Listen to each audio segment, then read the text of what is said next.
The Grow My Cleaning Company podcast helps owners of cleaning companies just like you to grow your company and yourself so you can make more money and finally get the time and money freedom that probably got you into this business. Discover how to automate and create systems that allow you to grow like crazy without losing control. If you dig the show and want to show some love, subscribe, rate, and review on iTunes. It really helps. Enjoy the show. The next position I would hire, and whoever said accountant, it's so close because I really like accountants, is scheduler. If I could only have one other thing, it would first and foremost be a scheduler. So first thing for the scheduler is what? Scheduler. Wrong, come on, we just said it. It's the rules. Thank you, Gregorio. And the rules are your core values, so every single time I put the title and then boom, core values right at the top. Outcomes for scheduler. Make sure all recurring and one-time jobs are staffed, even when lots of people quit. And call in dead or just don't show up all in the same night. So see, we're setting the expectation. We don't want a schedule to go, but Terry, nobody came, they all quit and your people suck and blah, blah, blah, blah, blah. Yeah, look at the outcome. Even when people call in dead, don't show up, do whatever they're gonna do, get COVID, drop dead, whatever the thing is, make sure it works. And we're gonna give them guidelines, but the outcome is, that's it. So when you call me and go, somebody called in dead, didn't show up, blah, blah, blah, what do? I go, I would ask the scheduler. Oh wait, that's you. What do you think you should do? And if you keep calling me again, well, Melissa, it seems like you'd like me to do the scheduling job, which is completely fine, but I can't in good faith pay you to do the scheduling job when I'm doing it. What would you like to see happen? So that's the outcome. Second outcome, schedule cleaners to conduct inspections as indicated on happy customer onboarding document. So for everybody that brings on new customers, I hear that a lot of, it's a new customer, I've got to hold hands, I got to be there, it's scary. For residential, not as big of a deal. For commercial, that can be that. So down the line, we're going to have the customer onboarding person, and part of the salesperson, his job is to fill out the deal. Like when you guys all come on here, we send an internal document going, here's their revenue, here's their goal, here's where they're at. So when Suzanne or Tracy talks to you, they have that. Are they residential, are they commercial? Any notes that I want to put? That's our internal onboarding document, right? So all of our systems and processes are the same, 10% are going to be a little different. I'm going to treat April a little different in a larger commercial company in Florida than I'm going to treat Tammy over here in her company in a different place. So on Tamara's would be, don't call her Tammy, she'll smack you, to be circled in red. That would be our onboarding document. So part of your document would be, we have a system set up. So for residential, it's pretty easy. I would just be like, we check everybody quarterly or something like that. For commercial, I would have it I wouldn't take anything less than one time a week. So my one time a week might be, I call you quarterly, see how you're doing. My 2 to 4 times a week might be, I come out quarterly, see how you're doing, and call you monthly. My 5 to 7 times a week, I might be like, I call you weekly, we come out and then I'm also gonna put the internal check. So there's external, which is when I call you or when I come out and visit your site. There's internal, which is when I'm gonna have somebody check. The internal aren't really negotiable. I'm gonna come do it whether you like it or not. The external, I might go to Tiffany, you're a 5-day-a-week account. We're gonna internally check you weekly. I'm gonna call you twice a month to make sure it's okay, and I'm gonna come out monthly to make sure you're okay. She might go, I don't want any of that. You're bothering the crap out of me, just do your job. So then I would note, she's not on the typical plan, she's on we're gonna call her every other month and come out twice a year, whatever we agree, and then the scheduler is gonna have that. So the scheduler just has these tickets for all of your customers, and they do that. For residential, I wouldn't do any of that. For residential, I'd just be like, everybody gets checked once a quarter, whatever you do, and that's that. And again, obviously, if they say I never want to be checked, that would be that, but that would pretty much be it. So they're just gonna write as per schedule, right? Like that's just it, or here's the custom thing that they're gonna be looking at. And then make sure the cleaners have all the supplies and equipment they need to reach their outcomes. So we're unclear as who does that. And by the way, I still think the janitorial supply company should be doing 82% of that work. They're just gonna coordinate, right? Like all the shirts and cool swag that we get is a huge pain in Lindsay's butt. So if you like it, give her some love because she works so hard on those. But she doesn't make the backpacks. She's not like screening the shirts. We have someone that does that. She just coordinates between that vendor and our company to make sure that we get what we want. So the very little of the scheduler's time is going to be doing that. Everybody cool on the outcomes for the scheduler. They make sure stuff gets scheduled, not just the cleanings, but the inspections, as well as making sure cleaners have their supplies. You can also, depending on how you do your deal, is you can also have them schedule the interviews, right? So I might be like, hey, Diana, this week you're doing the group interview. Christina, this week you're doing the one-on-ones. And Melanie, if we start anyone this week, you're going to be the zero to trainer. So you can add that to the scheduler as well. Oh, expected time investment depends on the number of staff, the number of recurring and one-time jobs. Typically 1 to 7 hours a week. This should not be This is like 0 to 20 minutes a day typically. If you've got a very complex residential schedule where you've got dozens of clients a day, it might take an hour a day, but it really should be 0 to an hour a day.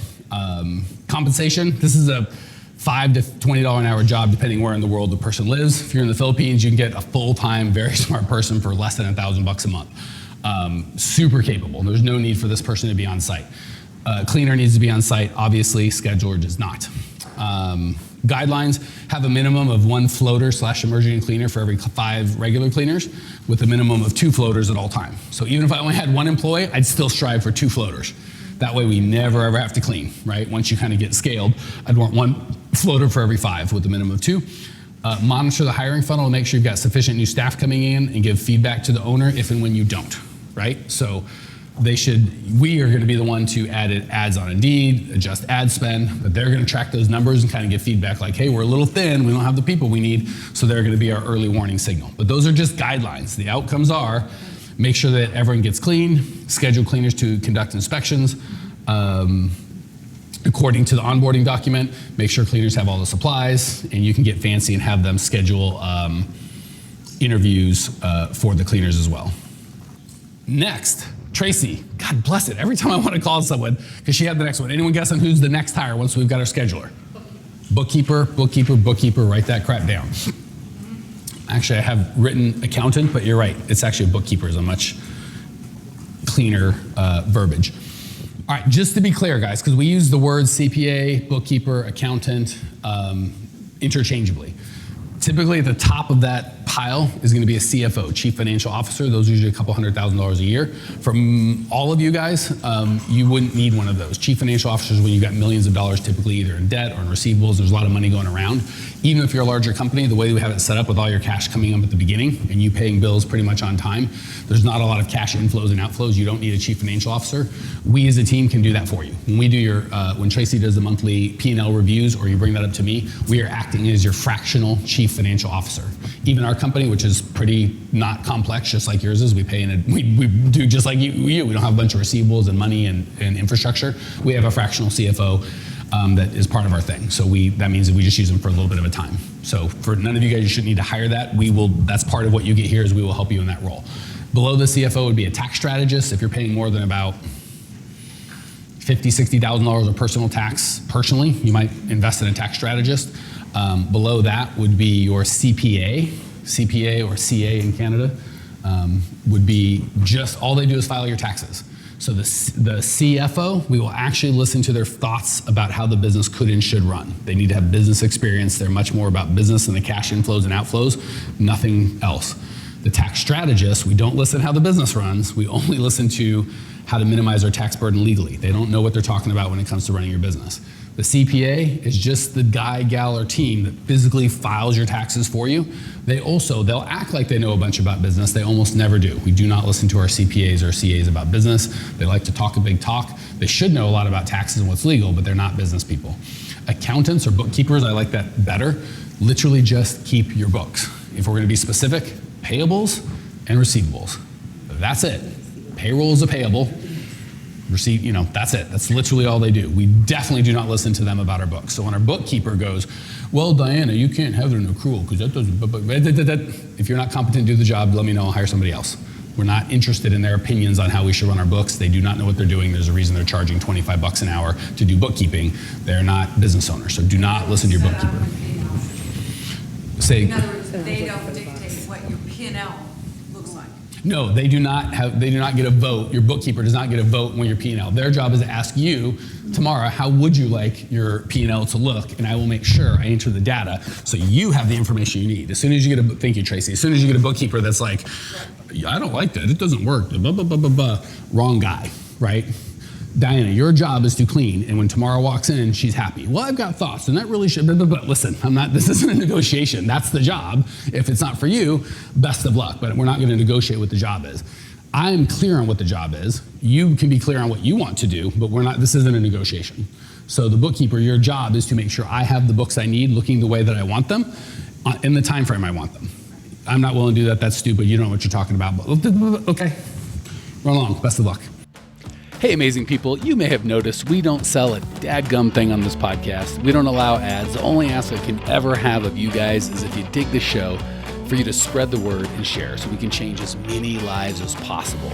Literally, it'll take you 5 seconds to give us a great review, and I can't tell you how much I appreciate you as a listener and value the gift of your kind words. Now, back to the show. Okay, thank you for that, Trey. Yes, hold on. Yes, ma'am. One other quick distinction for you to make for them is when you have a bookkeeper that also tries to or does your taxes, that muddies the water. A lot of times I've heard a lot of you say, well, they want it set up, my P&L set up this way for taxes because they're both doing bookkeeping and taxes, and that just maybe you can speak to that. Really good point. So almost never should your bookkeeper be your CPA. The same reason I wouldn't be a good bookkeeper. Either I'm not a really good coach, because if I'm really good at building multi-million-dollar businesses, why the hell would I be doing payables and receivables? That would be a red flag for a coach saying to do that. Same with the CPA. If a guy's got qualified to file your taxes and he's like, I'll do your books, that would be like Tracy mowing my lawn. Like if she's really, either she's not a good mindset coach, she's like, I need to make money any way I can, I'll mow your lawn, dude. Okay, that pretty much just qualifies her being a mindset coach. See what I'm saying? So it's the wrong tool. A CPA should be not interested in doing your books. Just to get the numbers, CFO is like a $200,000-$300,000 a year position. Tax strategist, usually you wouldn't hire one full time. That might be $10,000 to $30,000 a year, and they would have multiple clients. What was below that? The CPA, generally a good CPA is going to be between $100 and $300 an hour. Depending on how much tax strategists they have in them, right? So sometimes your tax strategist will also file your taxes. Oftentimes they're separate, but a CPA that's just filing the taxes, $100 to $200 an hour, a good one. You get a CPA, it's like, he's only $40 an hour. That's not a good thing, that's a bad thing. Bookkeeper, $20 to $30 an hour. Okay, so that's kind of the money thing. So when the CPA, who should be charging $150 an hour, is charging doing $20 an hour work, there's a disconnect, and that makes me concerned. All right, so outcome, make sure recurring. Okay, so bookkeeper. What are the rules for the bookkeeper? Always start with the rules, and they are your core values. Correct. Outcomes. Have accurate profit and loss statements ready for owner review by the 5th of the month. That is the big outcome. Have accurate profit. And who gets to decide what accurate is? The bookkeeper? Me. Exactly. Who gets to decide if I'm a good husband? My bride. Right, not me. Who gets to decide if our P&Ls are right? You do, not your bookkeeper.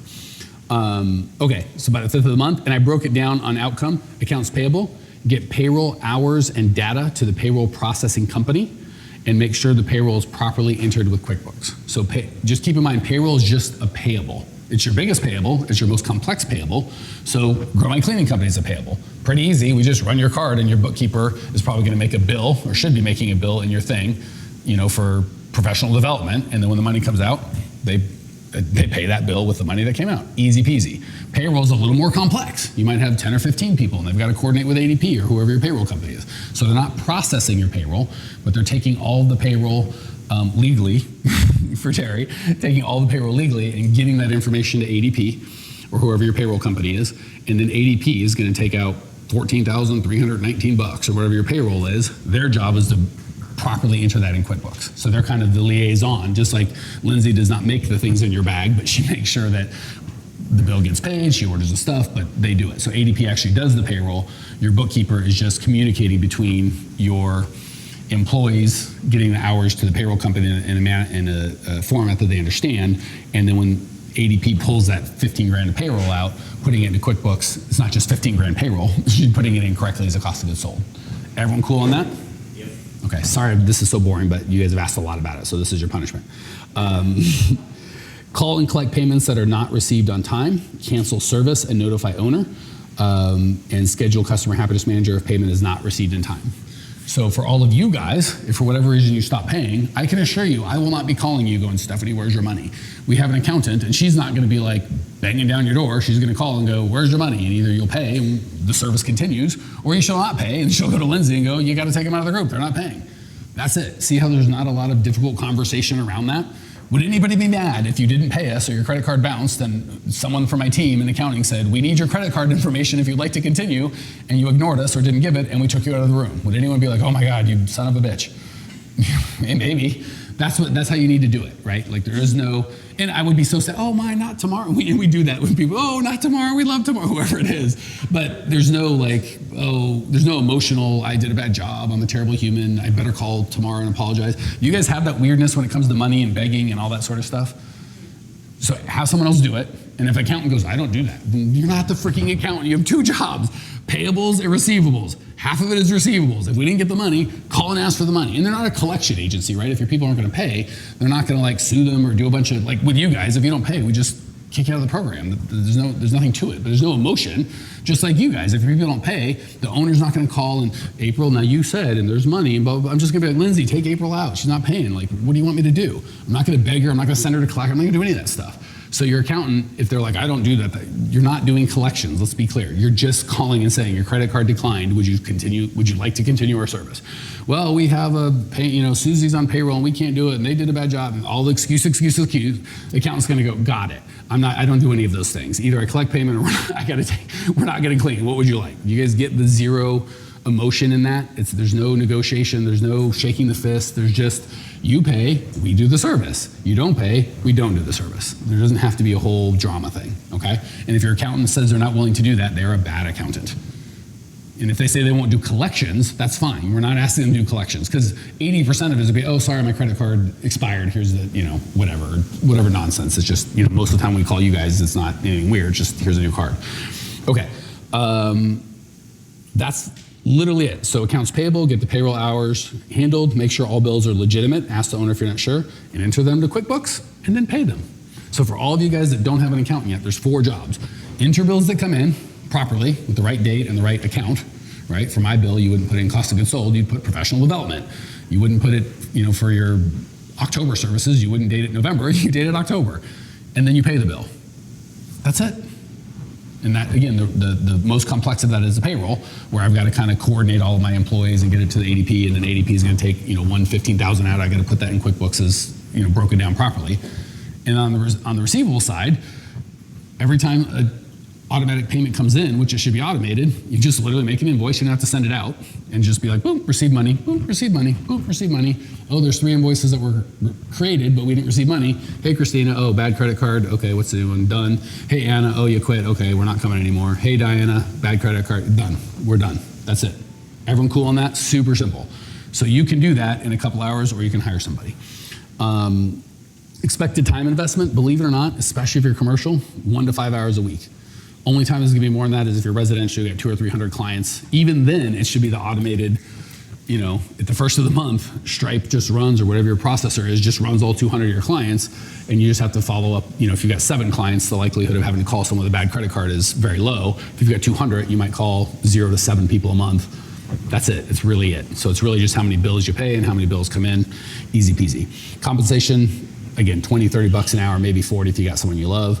Guidelines, enter and receive payments daily, reconcile the account weekly. Not a big deal, but I like my books to be reconciled weekly as opposed to the end of the month, because then they struggle with the timeline. Oh, I can't get it by the 5th because they have to reconcile the whole month and they haven't looked at it. But if they're reconciling it weekly, it's pretty easy the last week of the month to just reconcile that last week and then they have it done. So, but that's a guideline. If they're like, I don't want to do that, but every month I get it by the 5th, fine, it's just a guideline. Well, here we are, the end of the podcast, and you made it. Great job. I've got a little bonus for you for sticking through with me, but like I mentioned before, if you got value out of this podcast and you want to show a little love, subscribe, rate, and review on iTunes, Spotify, wherever the heck you're listening to this thing. Share with a friend, share the love. And as a special thank you for those of you that stuck with me to the end, how about I give you my personal phone number so we can text? It's a great way for me to get to know you, your business, your goals personally. So shoot me a text now, 602-932-6431. 602-932-6431. I am the only one who responds to these texts, and I will personally respond to everyone I possibly can as long as this number is manned. Don't know how long we're going to keep this at the end of the podcast, so grab it now. 602-932-6431. Give me a text, say hey, can't wait to meet you.